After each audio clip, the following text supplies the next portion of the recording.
आपके सामने तैयारी करके, जिसने पूरी मेहनत की, संघर्ष की और नायकत्व को, हीरोइज्म को प्राप्त किया, ब्रांड न्यू डायमंड बनकर आए 2018-19 में। Ladies and gentleman, let us put them together.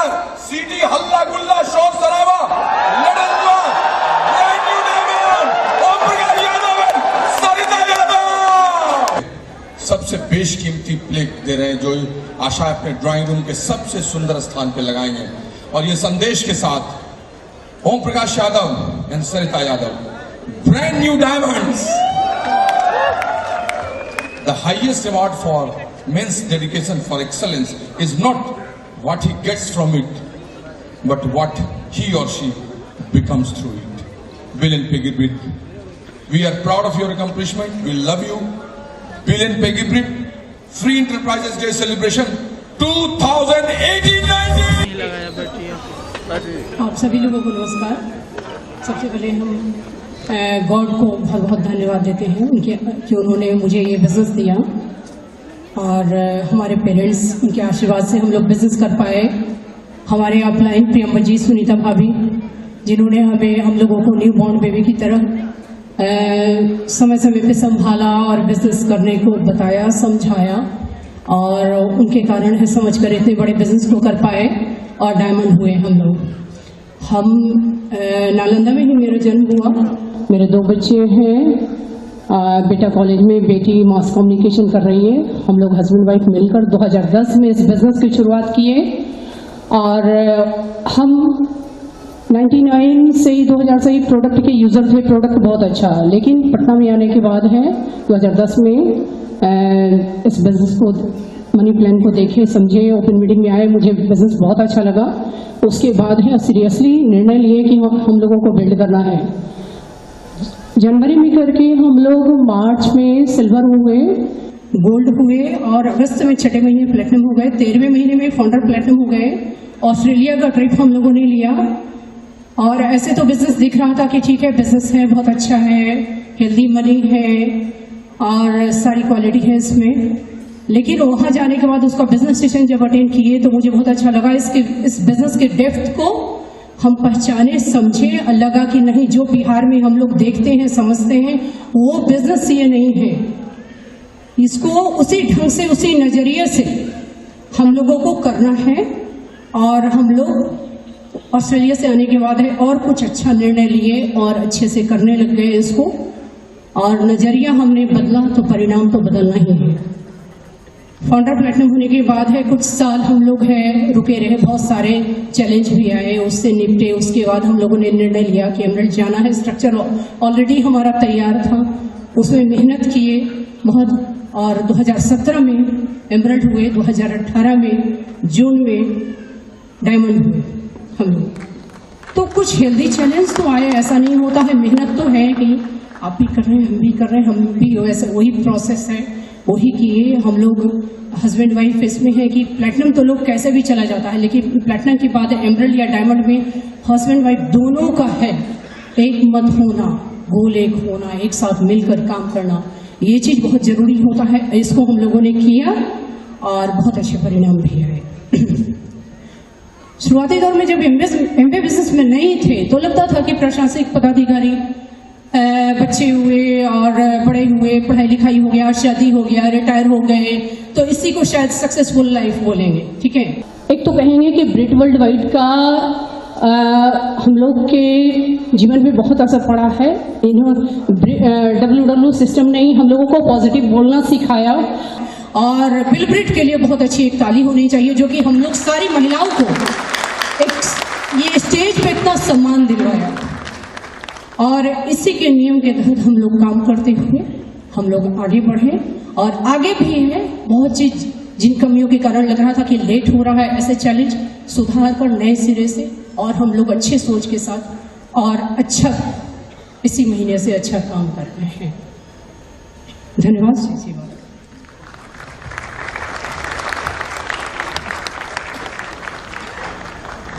बहुत बहुत धन्यवाद। आप सबों को मेरा नमस्कार। आप सब यहाँ आए हैं और किसी न किसी उम्मीद, किसी न किसी होप के जरिए आए हैं। मुझको याद आ रहा है एक गीत जो शायद इस माहौल के लिए फिट बैठे।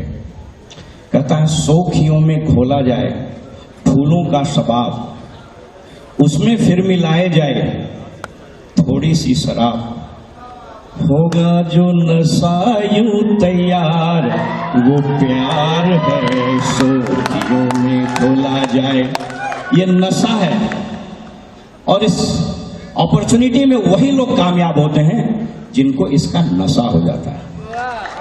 और ये नशा ग्रिट, आपके अपलाइन और इस अपॉर्चुनिटी के अर्क का नशा है। बाहर में लोग नहीं समझ पाते हैं, 900 रुपए का टिकट, बैठने का जगह नहीं, लाइन लगा हुआ है, ट्रेन में लटक के आ रहे हैं, गाड़ी पंचर हो गया, पैदल चले आ रहे हैं, क्या पागलपन है। लेकिन जिसको मोहब्बत होता है, जिसको सुरूर होता है, वही सफल होता है। और इस बिजनेस में कामयाब होने के लिए ये सुरूर बड़ा जरूरी है। दोस्तों, मैं ईश्वर को इस स्टेज से नमन करता हूं। उनकी कृपा के बगैर इस धरती पर एक कायनात नहीं, पत्ता नहीं हिलता। मैं अपने मरहूम माता पिता को सश्रद्ध श्रद्धा के सुमन अर्पित करता हूं, जिन्होंने मुझको जन्म दिया, बचपन से ही संस्कार दिए संघर्ष करने के, सफल होने के। इसके बाद अपने अपलाइन हमारे Navneet and Rashmi, they are founders platinum going emerald and diamond, और upline none other than Priyambat ji and Sunita भाभी and Anurag Agarwal and Bill and Peggy ब्रिट।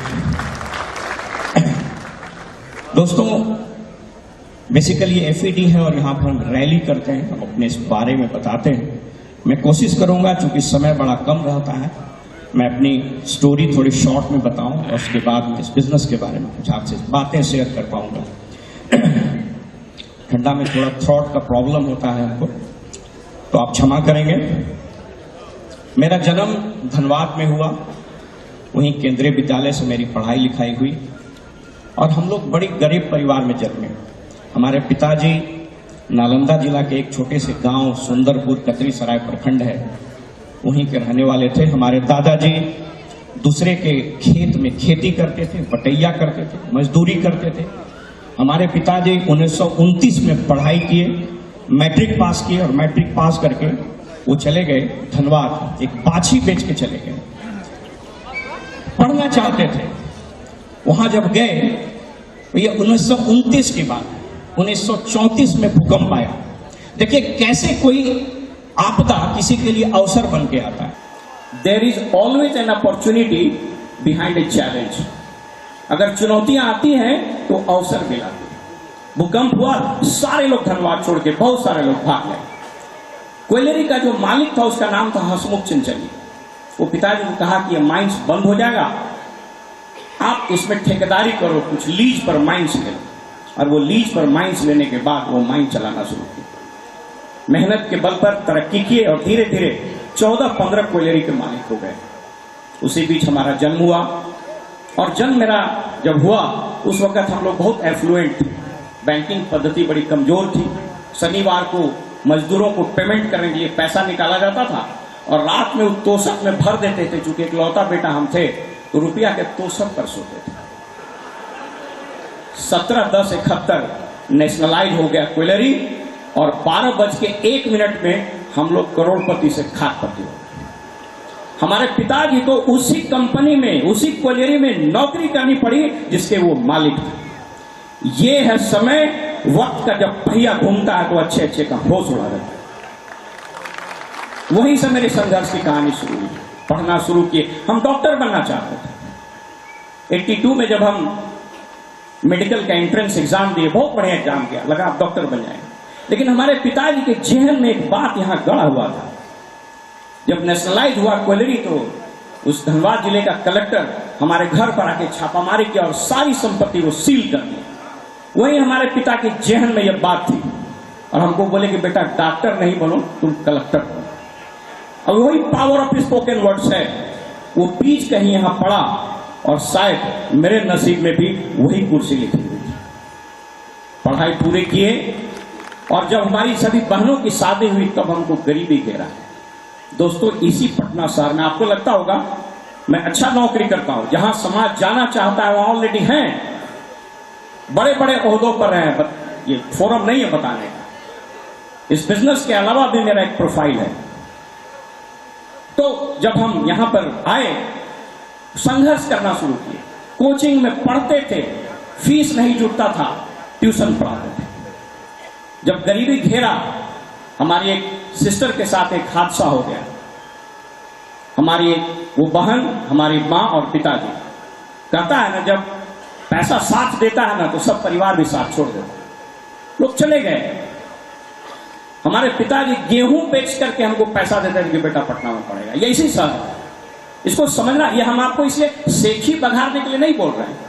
संघर्ष जब होता है तो इंसान तपता है, और वैसी स्थिति में भी हम कभी हिले नहीं। एक जीन्स का पैंट और 4 खादी का कुर्ता पहन के इसी शहर में हम संघर्ष किए, कंपीट किए, और हम भी उस मुकाम पर पहुंचे जहां लोग जाना चाहते थे। ये ताकत है संघर्ष। एक ऐसा समय आया 86, 87 में कि हमको लगा कि अब तो टीचर की नौकरी कर ले या मेडिकल रिप्रेजेंटेटिव हो। यहीं पर IITM इंस्टीट्यूट है, म्यूजियम के सामने।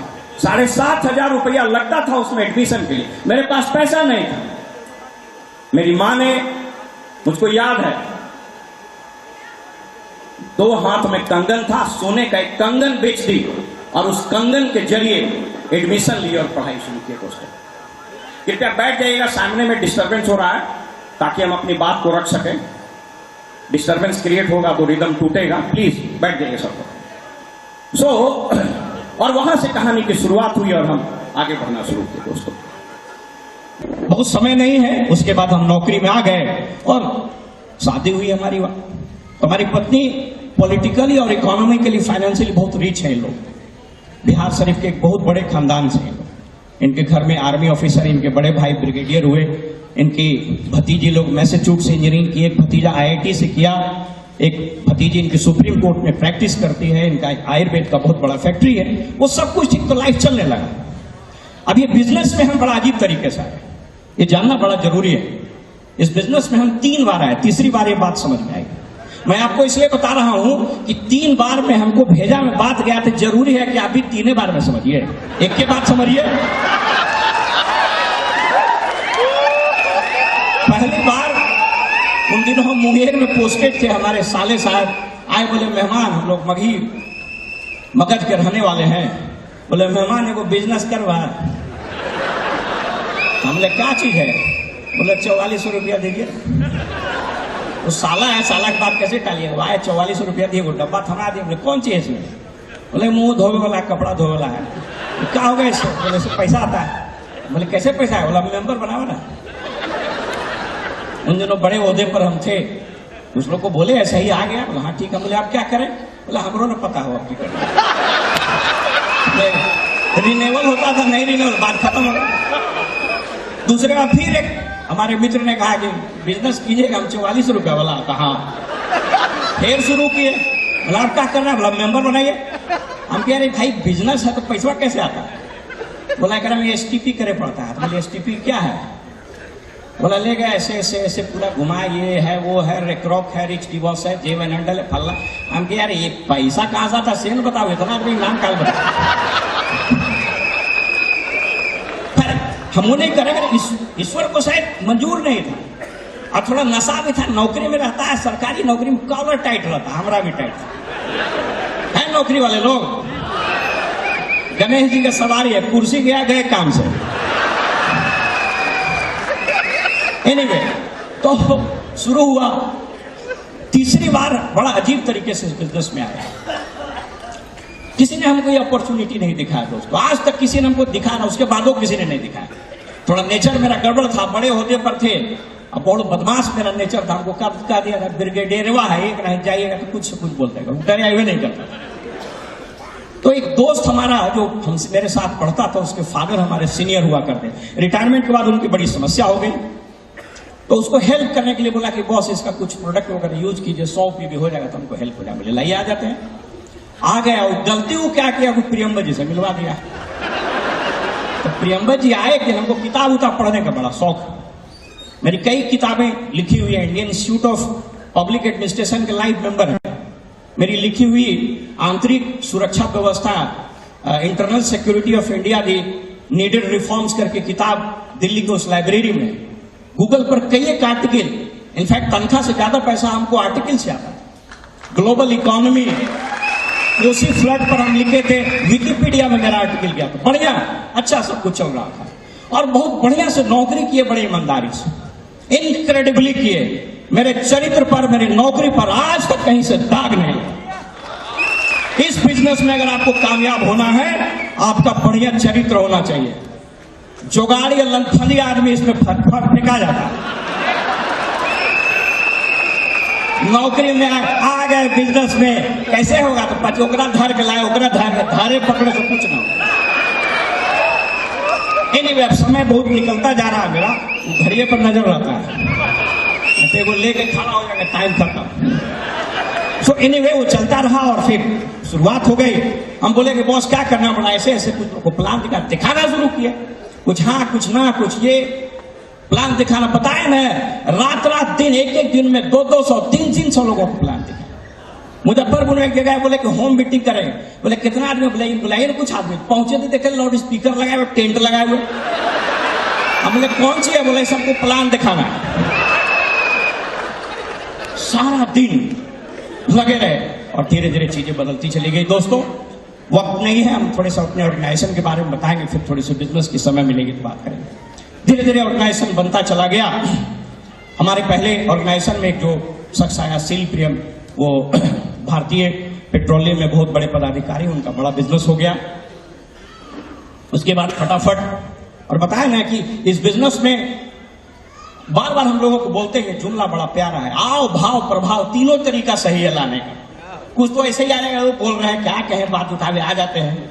कुछ लोग लगा कुछ कमा लेंगे, कुछ किसी तरीके से आ जाए, कोई दिक्कत नहीं है, लेकिन आपका स्वभाव बढ़िया रहना चाहिए। स्वभाव बढ़िया रहेगा तो टिक जाएगा, सफल हो जाएगा। उसके बाद हमारे अधीनस्थ काम करने वाला ड्रग डिपार्टमेंट में डॉक्टर नमिता एंड प्रदीप लोग आए, they are founders platinum, they are going emerald. उसके नीचे चुनिंदर राजेश्वरी, उसके नीचे इंद्रकांत, उसके नीचे राजीव एंड पूनम, बहुत बड़ा ऑर्गेनाइजेशन हो गया। उनकी दूसरी लेग भागलपुर में बहुत बड़ी हो गई। रवि शुक्ला आए, उसके बाद लक्की एंड अलख आए, आस्तिक आए, उमेश बाबू आए, राजेश एक मर्चेंट नेवी अफसर। भागलपुर में ह्यूमंगस ऑर्गेनाइजेशन हो गया, सबका नाम लेना भी संभव नहीं है। दूसरी ऑर्गेनाइजेशन भी बड़ी विचित्र हुई, हमारा बेटा ऐसे स्पॉन्सर कर दिए। उसके नीचे हमारे ही कलेक्टर, IAS अधिकारी, पैर में दर्द रहता था, प्रोडक्ट यूज करने लगे, सीरियस हो गए, हिंद बीकन प्लेटिनम। उनके नीचे उनकी बेटी, she is a very senior bureaucrat, शायद यहां बैठी होंगे। क्या फैमिली, उनका हस्बैंड सुपरिटेंडिंग इंजीनियर, उनका बेटा कैलिफोर्निया यूनिवर्सिटी में पढ़ रहा, अगले साल नासा में साइंटिस्ट हो जाएगा। She is founders platinum going emerald. उनका बहुत बड़ा ऑर्गेनाइजेशन। उनके नीचे अनुजन वंदना, मुजफ्फरपुर का सारा शुरू हो गया। मेरे थर्ड लेग में मेरा एक दोस्त बैचमेट, उन दिनों बांका में बहुत बड़े पद पर था, उसको बोले तो बोला ठीक है, तुम बोल रहे हो तो ठीक है होगा, चलो शुरू करते हैं। 5 साल सोया रहा, उसके नीचे हम काम करते रहे और धीरे धीरे एक शानदार लड़का मिल गया, hero Ajay Jha, platinum going emerald and founders platinum, बहुत फिल्म कई एक सिनेमा में काम किया। उसके नीचे फिर शुरू किया, औरंगाबाद में बहुत बड़ी टीम खड़ी हो गई और उनका भागलपुर में भी ऑर्गेनाइजेशन चला गया। मेरे चौथे लेग में मेरा एक नितेश करके सॉफ्टवेयर इंजीनियर हमारे बगल में रहता था, उन लोग स्पॉन्सर हुआ। उसके बाद मेरा भतीजा आ गया, उसके नीचे दिल्ली में टीम खड़ी हो गई, उसका फिर पटना भागलपुर बहुत बड़ा ऑर्गेनाइजेशन बना गया। और उसके बाद एक जो टीम आई, हम उन दिनों लखीसराय में थे, एक दोस्त को स्पॉन्सर किए, ढूंढते PhD डिपार्टमेंट में एक एग्जीक्यूटिव इंजीनियर मिल गए, Arpita and Pranvesh, fire brand leader. Last year 800% उनका ग्रोथ हुआ, स्ट्रेट वे 12-13 महीना में प्लेटिनम चले गए, फाउंडर जा रहे हैं, अगले साल निर्णय ले लिया एमरल्ड चले जाए। इसी तरीके से मेरा छठा लेग नवगछिया से शुरू हुआ, 7वां 8वां 9वां, मेरा 10 लेग इस हॉल में बैठा हुआ। अगर इस राज्य से कोई एक आदमी क्राउन एम्बेसडर जाएगा तो हम होंगे, आप भी हो सकते हैं। दोस्तों, बहुत ज्यादा वक्त नहीं, कुछ बात आपसे हम करना चाह रहे थे। देखिए, ये जो अपॉर्चुनिटी है, इसको क्यों करना चाहिए। आज का दिन इतिहास के पन्नों में 2 कारणों से दर्ज है। पहला, 13 जनवरी 1919 जलियांवाला बाग हुआ था, याद है? उस दिन भारत के लोग आजादी के लिए संघर्ष कर रहे थे और यहां आज आप हॉल में बैठ के अपने आर्थिक आजादी के लिए संघर्ष कर रहे हैं। आज का दिन और महत्वपूर्ण। आपको बता दें, अभी मैं पढ़ रहा था, आज से 150 साल पहले जब हिंदुस्तान की अर्थव्यवस्था जमीन में धंसी हुई थी अंग्रेजों के कारण, और फर्स्ट वर्ल्ड वॉर के बाद इंग्लैंड दुनिया की सबसे बड़ी अर्थव्यवस्था थी, और इस महीने में, आपको पता है, इस महीने में 150 साल के बाद इंग्लैंड की अर्थव्यवस्था से भारत की अर्थव्यवस्था ऊपर चली गई। इसको बोलते हैं समय का पहिया घूमना। मैं बार बार बताता हूं, फक्र है हमको इस देश में पैदा होने का, और फक्र है हमको इस राज्य में पैदा होने का। आप जान करके आश्चर्यचकित हो जाइएगा कि आने वाले कुछ वर्षों में इस दुनिया की सबसे बड़ी अर्थव्यवस्था होगी। 2050 में यह देश दुनिया के शिखर पर होगा और उसके गवाह हम बनने वाले हैं। लेकिन इसके साथ कुछ चुनौती है। क्या चुनौती है? सुनिएगा, पैर के तले से जमीन सरक है। इस देश में 3 करोड़ 10 लाख लोग बेरोजगार हैं। 2030 तक 11 करोड़ से ज्यादा लोग बेरोजगार हो जाएंगे। 97% इंजीनियर यहां बेरोजगार है। यहां पर 3500 मैनेजमेंट इंस्टीट्यूट है, 3.5 लाख MBA लोग पास करते हैं, अब 35,000 के नौकरी लगते हैं। आपको यह समझना पड़ेगा कि आपका आने वाला जनरेशन यह नौकरी मिलेगी कि नहीं मिलेगी कुछ नहीं पता है। यह देश तरक्की कर रहा है, लेकिन उस तरक्की में आपकी हिस्सेदारी है कि नहीं, इसका निर्णय आपको आज लेना पड़ेगा। अगर आपने निर्णय नहीं लिया तो वही बैटल ऑफ पलासी होगा। युद्ध तो होगा, लेकिन आप उसमें कहीं नहीं होंगे। मित्रों, मैं 1-2 बात और आपसे करना चाहता हूं। इस दुनिया में 4 आविष्कार और खोज हुए जिसने पूरी धरती को बदल दिया, पूरी सभ्यता को बदल दिया। जानना चाहिएगा क्या है? पहला खोज था पहिए का, चक्र का। व्हील जब बना, जीवन में गति आ गई, दुनिया घूमने लगी। दूसरा आविष्कार खोज था आग का। जब आग का खोज हुआ तो रात में जीवन चलायमान हो गया, संस्कृति बढ़ने लगी। तीसरी सबसे बड़ी खोज थी इंटरनेट का। 1993 national centre for super computing agency, इसने खोज किया www, और आज आराम से हम लोग लगाते हैं www.flipkart.com। वो जो www है वो 93 में खोज हुआ, इसने पूरी दुनिया बदल दी। और उसी 90 के दशक में डायरेक्ट सेलिंग बिजनेस आया इस धरती पर, जिसने पूरी दुनिया के आर्थिक इतिहास को बदल दिया, जिसके आप हिस्सेदार हैं। थोड़ा ध्यान देकर सुनिएगा, ये बहुत क्रूड इकोनॉमिक्स की बात है। एक बुक है, उसका नाम है वेब 4, प्योर इकोनॉमिक्स है। हम उसको सिंपल करके बताते हैं। जो अभी बता रहे हैं वो पढ़े लिखे आदमी हैं, वो तो समझ जाएंगे, और जो नहीं पढ़े लिखे हैं वो पक्का समझेंगे, इसलिए टेंशन नहीं लीजिएगा। देखिए क्या है, हम यहाँ बोर्ड पर लिख रहे हैं, शायद आपको क्लियर हो जाए। देखिए ये क्यों ये दुनिया का सबसे अनूठा अवसर है, क्यों इतने लोग दीवाने हैं, 108 कंट्री में क्यों लोग पागल हैं, क्यों मैं यहां खड़ा होकर बात कर रहा हूं। नालंदा जिला के गांव में पैदा हुआ इंसान को 900 रुपया टिकट देकर आप क्यों सुन रहे हैं?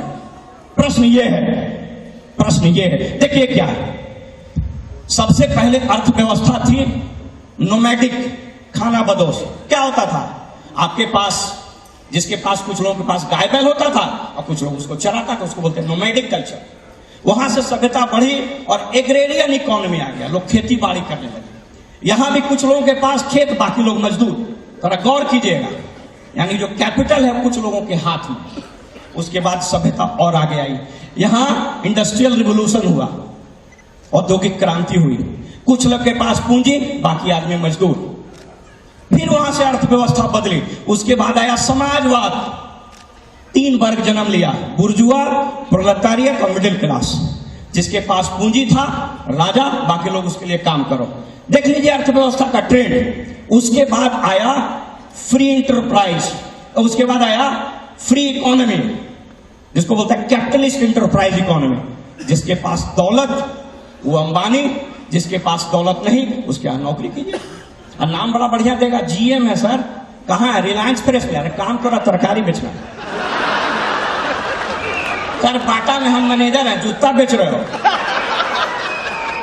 ये बड़ा अजीब है, कभी समय मिलेगा बताएंगे कैसे कैसे 3 वर्ग है, अमीर गरीब मिडिल क्लास, बाकी जात इलेक्शन और शादी में काम आता है, कहने आता।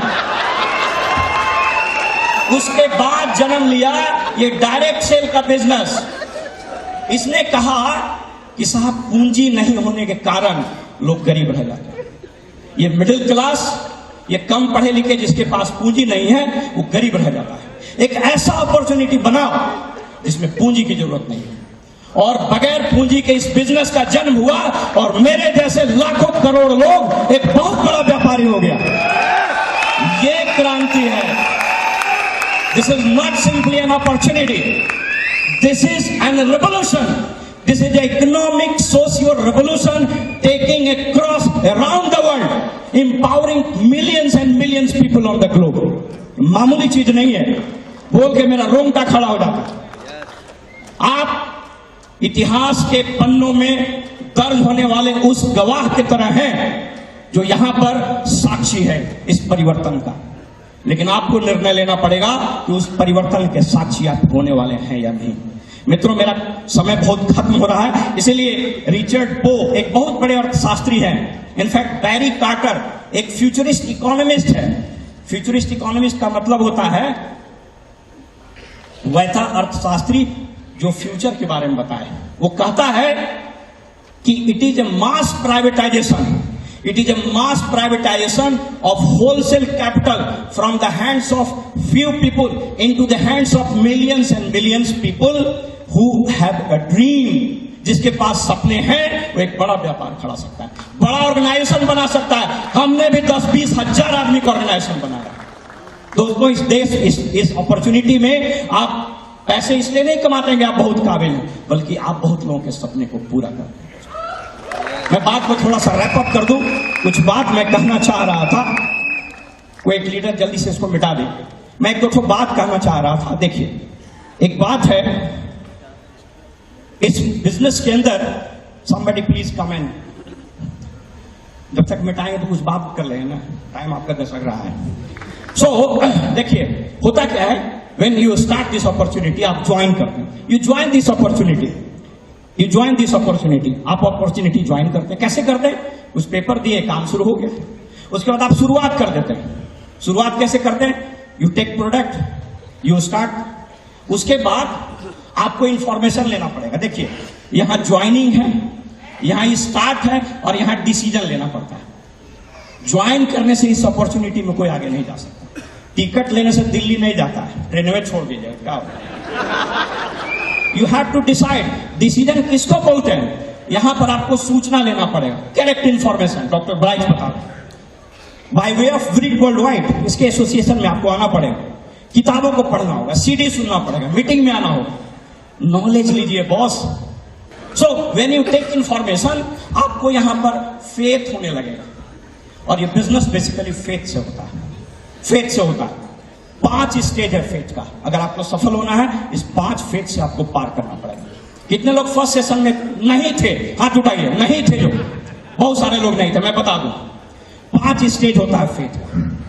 जैसे आप निर्णय लीजिएगा, उस फेज को बोलते हैं नेस्टिंग फेज, घोंसला। आपके आइडिया आपके दिमाग में आएगा। नेस्टिंग फेज कहता है God put some egg in somebody's mind, उसको बोलते हैं नेस्टिंग फेज। अब नेस्टिंग, जैसे यहां पर बहुत लोग के दिमाग में ये आइडिया का बीज जाए, लेकिन वो अंडवा नहीं फोड़िएगा तो क्या होगा? सड़ जाएगा। अनहैच्ड एग्स आर रॉटन, सड़ जाएगा। उस नेस्टिंग फेज में उसको आपको हैचरिंग करनी पड़ेगी। कैसे हैचरिंग पड़ेगी? किताब पढ़िए, सीडी सुनिए, मीटिंग में आइए, इसके बारे में जानिए। Knowledge is power. उसको फिर अप्लाई करना पड़ता है। Applied knowledge is money. Knowledge is power but applied knowledge is money. उसके बाद दूसरा फेज आएगा, उस फेज का नाम है टेस्टिंग फेज। जैसे शुरू कीजिएगा, किसी को बताइएगा, तुम शुरू कर देला, करलवा हलवा है वो औरंगाबाद में, बांका में भी होले छले नहीं होवे छे, एना ही आवे छे जाय छे। आरा में देखा एक बार मर्दबा का पतिया तोड़ो होई चली, ढेर आए लट गई, राजा राम यही है। So it is a testing phase, आपको उसमें और बढ़ना पड़ेगा। जब टेस्टिंग फेज से आगे बढ़िएगा तो आता है investing phase. You will have to invest your time and energy, your money. हमने भी इन्वेस्ट किया, बढ़िया नौकरी करते हैं, क्यों सैटरडे संडे को निकलते हैं लोगों को ये बताने के लिए, क्यों नगरी नगरी द्वारे द्वारे घूम रहे हैं बताने। You will have to invest. In fact rich divorce की एक बड़ी अच्छी किताब है, कभी पढ़िए, उसका नाम है कंपैशनेट कैपिटलिज्म। ये बुक है, कहता है इस बुक में कहता है रिच डिवोर्स कहते हैं कि 3 एम है, 3 एम इन्वेस्ट करिए, message, mission, message and method. Rich divorce says in book. Rich divorce जिन्होंने अपॉर्चुनिटी बनाई उनके लिए एक बढ़िया ताली दीजिए। पिछले साल उनकी मृत्यु हो गई, समय नहीं है, अन्यथा उनको श्रद्धांजलि भी अर्पित करते हैं। कहते हैं मिशन क्या है? This is not simply an opportunity, is a mission. We work on mission, helping people around the world to lead a successful life. This is the mission. What is message? हम लोग कुछ नहीं plan में दिखाते, एक message उसको दीजिए कि भाई ये तुम कर सकते हो, you can do it. This is the message that you have to do. Plan में बहुत बुकराती बतियाएगा, बहुत ज्ञान बखारिएगा तो कुछ नहीं आएगा। उसको बताना पड़ेगा, अरे भाईवा बहुत आसान काम है, हमरो जो हो तो रोजो हो तो इतना जहां बताएगा कि आइए जाइए तुरंत भारी फार्म फगड़ा दी तुरंत। So you will have to transfer this message to him. उसके बाद बताना है मेथड, ऐसे ऐसे होगा। हम लोग सबसे पहले मेथड में बताने लगते हैं। So mission, message and method. तो मैं बता रहा था इन्वेस्टिंग फेज में, जब इन्वेस्टिंग फेज में आप ये काम करने लगिएगा तब आएगा arresting phase. Arresting phase faith का बड़ा विचित्र होता है, वहां भगवान आपका टेस्ट लेंगे। हमको समझ में नहीं आ रहा, प्रेमा जी बोलते थे सर आप तो शुरू कर सकते हैं, बिलीव ही नहीं होता था। अरे हम पिछले साल भी डायमंड जा सकते थे, हम एमरेल्ड के बगैर डायरेक्ट डायमंड जा सकते थे, फाउंडर प्लेटिनम। भेजे की बात नहीं जाता, विश्वास से नहीं हो रहा, फेथ नहीं हो रहा। तो testing time when I decided to go diamond, हम और अजय जी लौट के आ रहे थे औरंगाबाद से, कुछ पॉलिटिकल रिलाइनमेंट हुआ और जिस बड़े ओहदे पर हम हो रहे थे वहां से कल ही मेरा ट्रांसफर होने वाला था। हमको पता चल गया, हमको लगा कि अजीब विडंबना है भगवान की, साल हम डायमंड जाना चाह रहे हैं, कल हमारा यहां से ट्रांसफर होने वाला। आई टूक a decision, I went on leave for 7 months, 7 महीना छुट्टी में गए। ये अरेस्टिंग फेज था मेरे फेथ का। भगवान देखना चाहते थे कि तुम करना चाहते हो। आपके पास भी होगा, आपके पास भी होगा। मेरा जिस दिन यहां सेलिब्रेशन हो रहा था डायमंडशिप का, उसके 1 सप्ताह पहले हमारे अपने बहनोई का कैंसर से डेथ हो गया, बट आई वॉज हियर। आपको समझना पड़ेगा, दिस इज अरेस्टिंग फेज। और फाइनल होता है क्रेस्टिंग फेज, जहां टॉप पर पहुंच जाते हैं। इस फेज से निकलना पड़ता है दोस्तों, ये कुछ नहीं है, ये अपॉर्चुनिटी स्टार्ट करने से लेकर के क्रेस्टिंग फेज का सफर है। और इस सफर में आपका अपलाइन, ये प्रिंट वर्ल्ड वाइड, इसके जो सीडीज हैं, इसके बुक्स हैं, ये आपको बहुत मदद करेंगे। 1-2 बातचीत पर और हम बात करना चाहेंगे, संवाद पर। जब आप कम्युनिकेट करते हैं, when you so plan, basically ये रिच डिवोर्स कहते हैं कि don't use people for building your business, use business for building people। हम लोग उल्टा करते हैं। अब डॉक्टर साहब बोल रहे थे ना, आएगा 500 टीवी दे देगा, ये महीना हो जाएगा, तो गलत काम से। Don't use people for your business, use business for building people. That is the secret. So संवाद किसको बोलते हैं? कम्युनिकेट करना पड़ेगा। एक बड़ी अच्छी किताब है जॉन मैक्सवेल की, मेरा टाइम अब खत्म हो रहा है, बात खत्म कर देते हैं। जॉन मैक्सवेल की किताब है, कहता है कि 100% कम्युनिकेट करना होगा। 4 पाप हैं, there are 4 sins of bad communication. जार है अपॉर्चुनिटी दिखाने, 4 चीज याद रखिए। अनप्रिपेयर्ड, चले गए बिना प्रिपरेशन में, वहां खोज रहे फेनोक्थलीन, निकाल दिए करासन से। Don't go अनप्रिपेयर्ड। अनकमिटेड, दिखा देते हैं, करेगा तो नहीं है। Uncommitted, uninteresting. अरे भैया, नेल्सन मंडेला बोलते हैं कि speak the language people speak, वो मेरा समय खत्म हो गया, वो दिमाग में चला गया, मैं रैप अप कर देता हूं जल्दी से। मैं बता रहा था, कहां चला गया, उस पर ध्यान चला जाता, गड़बड़ा जाता। कहां थे हम? हाँ, तो अनप्रिपेयर्ड, अनकमिटेड, अनइंटरेस्टिंग एंड अनकनेक्टेड। गेला भोजपुर में प्लान दिखावे, बतियावे था मैथिली। कहता है कि अगर आप उस भाषा का प्रयोग करते हैं जो लोग समझते हैं, उसके दिमाग में हिट कीजिएगा, लेकिन उस भाषा का प्रयोग करते हैं जो वो बोलता है तो उसके दिल पर अटैक होगा। और ये बिजनेस यहां से होता है, यहां से नहीं होता है, यहां से होता है। दोस्तों, मैं अपनी बात को खत्म कर दूं और एक छोटी सी स्टोरी बता दूं। यहां रखना पड़ता है, यहां एक बहुत बड़े आर्मी के मेजर थे, उनका नाम था मेजर नेमेस्मिथ। वो वियतनाम वार में उसको अमेरिकन ने पकड़ के बंधक बना दिया, उसको पिंजरे में कैद कर दिया, बहुत यातना दी, बहुत कोशिश किया छूटने का। वो बहुत बढ़िया गोल्फर था, अब उसको बंद कर दिया। वो अपने दिमागे में गोल्फ खेलने लगा। 7 साल के बाद जब वो छूटा, उसके दोस्तों ने कहा कि गोल्फ खेल सकते हो क्या? कहा कि हाँ। अब वो खेला और 18 होल कर दिया। लोगों ने पूछा कि सर तुम 7 साल जेल में रहे, पिंजरे में बंद थे, तुम कैसे गोल्फ खेल लिए? बोला मेरा शरीर पिंजरे में बंद था, मेरी आत्मा आजाद थी और उस आत्मा से हम गोल्फ खेल रहे। इस अपॉर्चुनिटी पर आपको मछली की तरह काम करना पड़ेगा। वो मछली पानी में तैरती है, नहाती है, उसी को पीती भी है। यहां चलना चाहिए दोस्तों। ये बिजनेस तकनीक से नहीं, नियत से चलता है। नियत बड़ी महत्वपूर्ण चीज है। नियत बढ़िया था, कोयलवर के पुल आज भी चल रहा है। अभी टेक्नोलॉजी बहुत बढ़िया था, गांधी सेतु गिर गया। So use the नियत, intention in building this opportunity। अगर इसको आपने अपना लिया दोस्तों, आपकी पूरी खेल बदल जाएगी। एक कविता के साथ वाजपेयी जी हमारे प्रेरणा के स्रोत रहे हैं, मैं वो कहना चाहूंगा। वो बड़ी शानदार कविता है, सुनना चाहिएगा। कदम मिलाकर चलना होगा, कदम मिलाकर चलना होगा, बाधाएं आती हैं आए, पांव के नीचे अंगारे, सिर के ऊपर यदि बरसे ज्वालाएं, निज हाथों से हंसते हंसते आग लगाकर चलना होगा, कदम मिलाकर चलना होगा। ध्यान दीजिएगा, हास रुदन में, तूफानों में, अमर असंख्यक बलिदानों में, अपमानों में, सम्मानों में, उद्यानों में, वीरानों में, उन्नत मस्तक उभरा सीना, पीड़ाओं में पलना होगा, कदम मिलाकर चलना होगा। आइए हम सब मिलकर के इस देश को, इस राज्य को, अपने आप को दूसरी आजादी की लड़ाई, आर्थिक आजादी के लिए तैयार करें मित्रों। इन्हीं के साथ मैं अपनी बात खत्म करता हूं। आपसे बात करके बहुत अच्छा लगा। नमस्कार, जय हिंद, जय भारत, जय Bihar. While the techniques and approaches suggested may have worked for others, no one can guarantee that they will work for you. We hope, however, that the ideas presented here will assist you in developing a strong and profitable business. These materials have been produced independently of the Amway Corporation. Purchase of this material is optional and subject to the refund policy described in your purchase agreement for business support material. Purchase of future business tool can be discontinued at any time.